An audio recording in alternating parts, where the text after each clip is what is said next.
I really started searching on the internet stories of senior executives leaving the Church of Scientology. And also, I was seeing stories of abuse over and over again, people being physically abused, sexually abused. I started getting enraged. And part of my personality is once I have the information, I have to do something about it. Now, when you hear her talk about how she was searching on the internet and suddenly found all of these things that she had no idea existed in Scientology, leaders who were leaving, stories of abuse, stories of violence from the leaders of the organization itself, she grew up in the Church of Scientology, but she had no idea that those things actually existed. And that's because the Church of Scientology systematically withheld information from its membership. And it did this in a number of ways. It told the members only to look for information within the publications and the media that the church itself provides. It sowed seeds of doubt and mistrust towards any source of information outside of the church.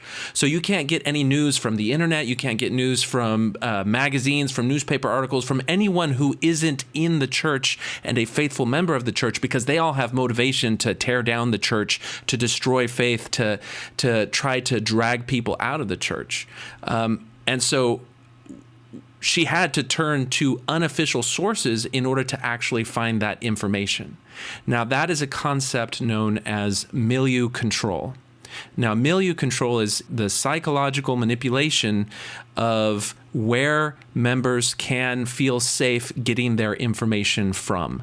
And this is done by the leaders and the culture of the church restricting where members can feel safe getting information.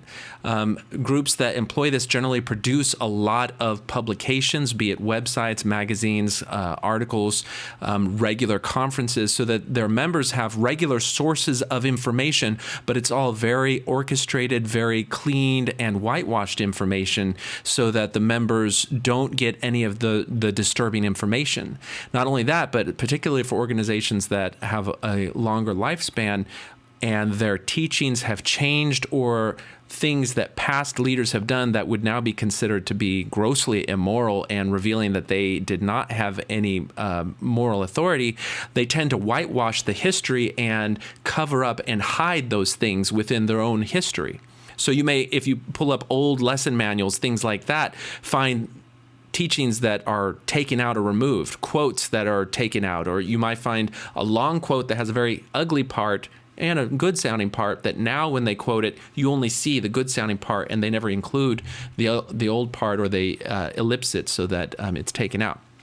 Now, she's describing that happened in Scientology, and anyone who's Mormon, who's grown up with Mormon, has experienced the exact same thing. There is a great deal of restriction on where you can feel safe and confident that the information that you're getting is accurate. And Mormons only feel comfortable if they're getting information from the church itself. And the church regularly tells people to be wary of getting information on the internet. Do not turn to Google to try to find the answers to your questions. If you discover something that doesn't make sense to you, don't turn to people outside of the organization for explanations. Only turn to leaders within the church who can frame it in a way that will only build up your faith.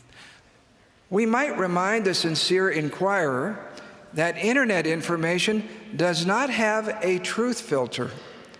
Some information, no matter how convincing, is simply not true. Some have immersed themselves in internet materials that magnify, exaggerate, and in some cases invent shortcomings of early church leaders.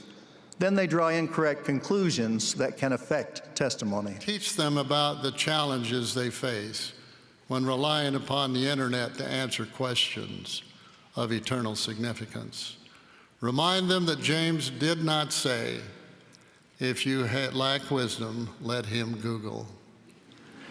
This is one of the most unethical aspects of any organization that exerts undue influence and control over its members, because our consent to be a part of any organization, to interact and to form any relationship is based on the information that we have in order to make the decision to be a part of it.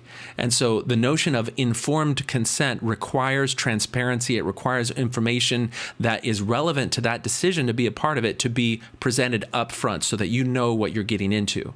If you have an organization that is trying to prevent you from asking questions, trying to limit the questions that you can ask, or includes messages that cause you to police yourself so that you don't ask the wrong questions, then you should be wary, because those are organizations that are trying to hide something from you. And when you see that, you need to find out what they are trying to hide from you, because that is the information that could be most critical for you being able to make the right decision in terms of whether you want to consent to continue to participate in that organization.